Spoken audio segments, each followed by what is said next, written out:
Salut, c'est Yann, j'espère que tu vas bien. Alors aujourd'hui, je voudrais te donner 15 moyens de générer du trafic sur ton site internet. Je sais que c'est un truc sur lequel beaucoup d'entrepreneurs galèrent, du coup je voudrais t'aider par rapport à ça. Mais juste avant de rentrer dans les détails, juste avant de te donner ces 15 moyens, si tu es coach, consultant, formateur, freelance, bref, à partir du moment où tu vends tes services à des entreprises de manière générale, j'ai quelque chose qui va t'intéresser. Tu as un lien en description, tu peux aussi cliquer sur le i sur YouTube. En cliquant sur ce lien, tu vas pouvoir t'inscrire à ma formation gratuite continue. En fait, j'envoie chaque matin à 9h un email dans lequel je partage avec toi un conseil, une astuce, une méthode pour trouver plus de clients et ou pour facturer tes services à prix d'or. Et ce sont des conseils que je partage nulle part ailleurs. Ce sont parfois de véritables pépites, donc ça va t'intéresser si tu es sérieux par rapport au développement de ton business. Donc je te laisse cliquer sur le lien ou sur le i sur YouTube. Ceci étant dit, quels sont ces 15 moyens de générer du trafic sur ton site? Le premier moyen, c'est assez évident, mais c'est-à-dire que c'est le meilleur, je suis obligé de le mentionner, c'est la publicité. Que ça soit la publicité Facebook, YouTube, Google, peu importe. La publicité, c'est le moyen aujourd'hui qui permet d'avoir un trafic énorme en très très peu de temps. C'est-à-dire que là, maintenant, tout de suite, tu peux décider de mettre... 50 € et avoir un pic tu vois de visiteurs sur ton site. Donc après, à voir quelle est la stratégie que tu mets en place, etc. Il s'agit pas, ça c'est vraiment important, je tiens à le souligner, mais il s'agit pas juste d'envoyer du trafic sur ton site internet. Derrière, il faut avoir un tunnel de vente carré, assez bien foutu. Mais en tout cas, voilà, la publicité, et notamment Facebook, enfin moi je suis fan de publicité Facebook, même s'il n'y a pas que ça, ça permet d'avoir un pic de visiteurs assez rapidement.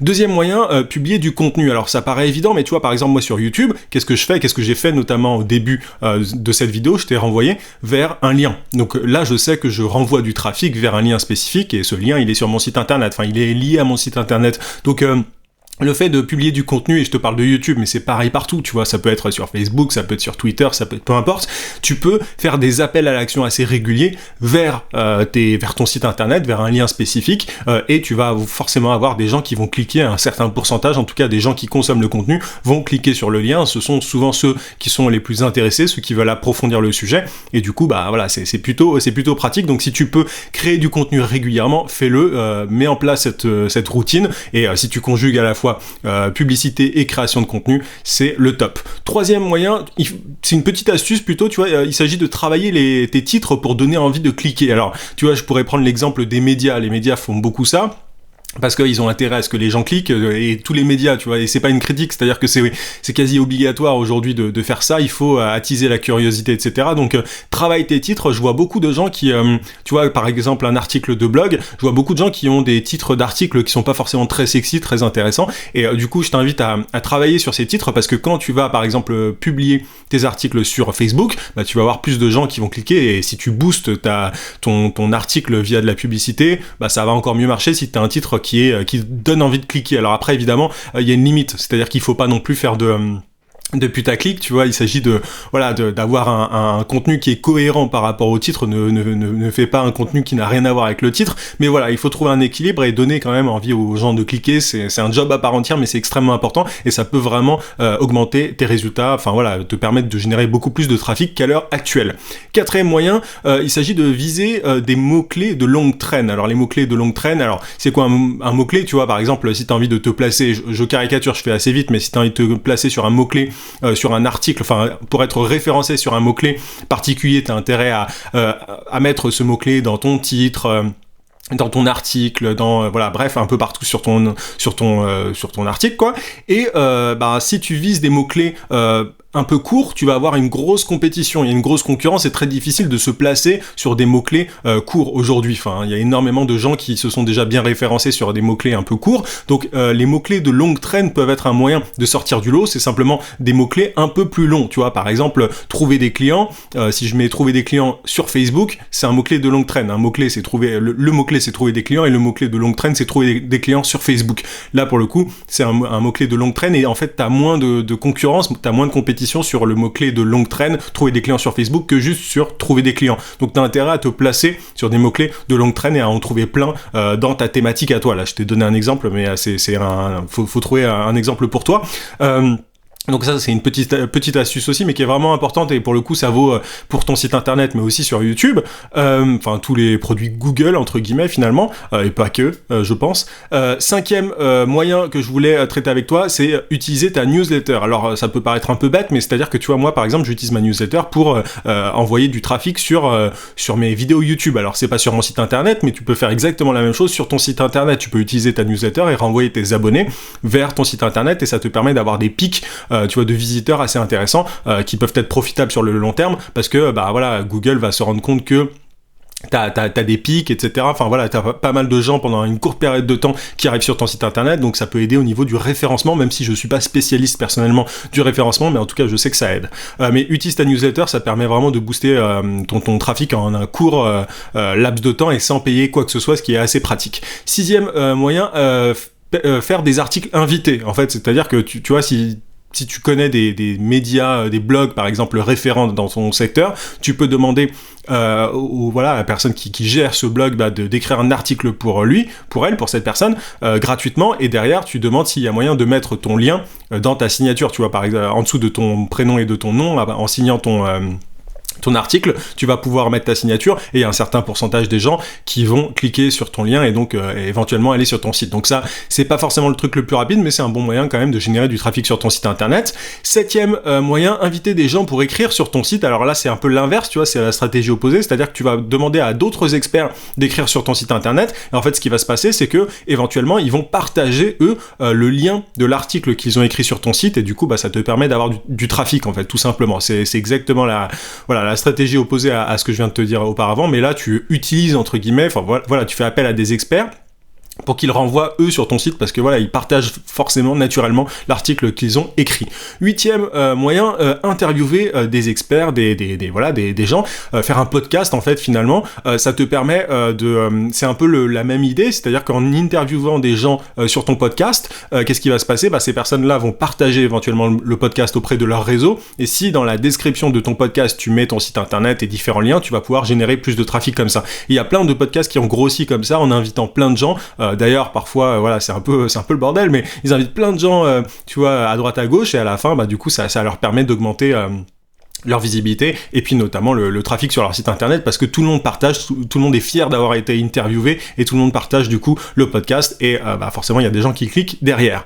Neuvième moyen, publier des articles sur LinkedIn. Alors il y a un truc intéressant, comme tu le sais, sur toutes les plateformes, quand tu publies un lien qui renvoie à l'extérieur d'une plateforme, les plateformes elles aiment pas ça, c'est-à-dire que LinkedIn, si tu publies un lien tu vois vers ton blog, LinkedIn n'est pas ultra fan, mais il y a un moyen assez malin de faire, qui consiste à écrire un article de manière native sur LinkedIn, et en dessous dans l'article tu peux mettre un petit lien pour dire voilà, si vous voulez aller plus loin ou si vous voulez lire la suite de l'article, cliquez sur le lien, et en gros la suite se trouve sur ce lien. Donc en fait tu utilises LinkedIn pour aller pour générer du trafic sur ton site internet à toi. Donc ça, c'est une petite technique assez pratique. Dixième moyen, travaille ton maillage interne sur ton site internet. Alors ça fait un peu barbare dit comme ça, je vais pas m'appesantir parce que je suis pas un grand expert du SEO, mais par exemple, tu vois, quand tu écris des articles sur ton blog, si tu peux renvoyer vers des articles à toi à l'intérieur de ton site, ça te permet d'avoir une plus grande rétention, c'est-à-dire que tu vas avoir un taux de rebond qui va diminuer, tu vas avoir moins de gens qui vont sortir de ton site, et forcément plus les gens passent de temps sur ton site internet, plus c'est bon pour ton référencement, et tu vas avoir de plus en plus de trafic comme ça au fur et à mesure. Donc travaille le maillage interne de ton site internet, renvoie vers tu vois, d'une page à une autre tout simplement sur ton site. 11e moyen, optimise la vitesse de ton site internet, parce qu'il y a plein de sites internet en fait, quand tu vas dessus, tu te rends compte que c'est extrêmement lent, et tu perds sans doute des visiteurs à cause de ça. C'est-à-dire que tu as peut-être du trafic aujourd'hui, mais ton site charge très très lentement, et du coup le taux de rebond il est énorme. Il y a plein de gens qui s'en vont en fait de ton site, et du coup Google n'aime pas ça et te pénalise. C'est-à-dire que si tu optimises la vitesse de chargement de ton site, les gens vont rester plus longtemps et tu vas avoir un meilleur référencement. Donc ça, c'est une petite astuce, c'est tout bête, mais il y a plein de sites, et je parle vraiment même dans plein de domaines différents. Tu vois, même des e-commerce parfois sont extrêmement lents ont des sites extrêmement lents niveau chargement, donc il faut vraiment optimiser ça. 12e moyen, créer un groupe Facebook. Un groupe Facebook, c'est vachement bien pour pour renvoyer justement les gens vers ton site internet pour générer du trafic. Et quand je parle de site internet dans cette vidéo, c'est pas forcément un site internet, tu peux renvoyer vers YouTube et tout, moi c'est ce que je fais par exemple. Mais tu vois, créer un groupe Facebook, c'est extrêmement intéressant parce que tu as beaucoup plus de visibilité sur tes posts, sur tes publications que sur ta page Facebook normale. Donc en fait, tu vas pouvoir potentiellement avoir plus de trafic qui sera généré quand tu posteras des liens de ton site dans ton groupe Facebook plutôt que sur ta page Facebook classique. Donc crée un groupe Facebook et alimente-le si tu peux. C'est plutôt cool. 13e moyen, utilise un outil comme BuzzSumo pour voir ce qui fonctionne. Alors je te mettrai le lien en description, mais BuzzSumo c'est un outil qui permet de voir simplement quels sont les articles qui ont fait le buzz, en fait, qui ont eu énormément de partages, etc. Et ça peut t'aider du coup au niveau inspiration à écrire alors pas à copier évidemment, faut surtout pas copier, il y a des gens qui font ça mais faut pas copier, juste à t'inspirer pour voir ce qui fonctionne, ce que les gens ont envie de lire et tout, et ensuite tu peux écrire un article, tu vois, sur ton blog notamment, qui s'inspire de ça, qui est sur la même thématique, et du coup tu augmentes tes chances d'avoir plus de clics, plus de partages, plus de visibilité, bref, plus de trafic. Tu vois un petit peu l'idée. Je te mettrai le lien en description.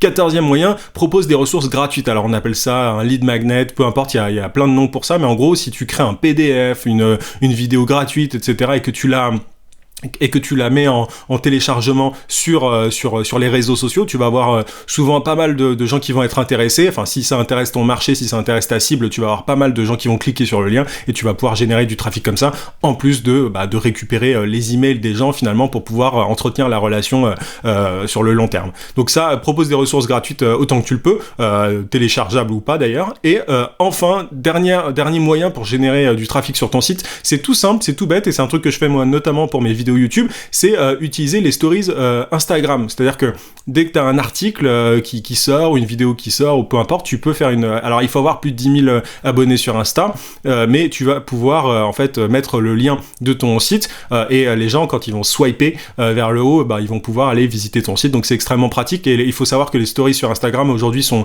très intéressantes en termes de visibilité par rapport aux photos un peu plus classiques, etc. Donc, les gens sont fans des stories, donc essaye d'en profiter si tu as plus de 10 000 abonnés. Je sais que c'est pas le cas de tout le monde, évidemment, mais en tout cas, si c'est ton cas, n'hésite pas à en profiter parce que ça te permet de générer pas mal de trafic assez rapidement.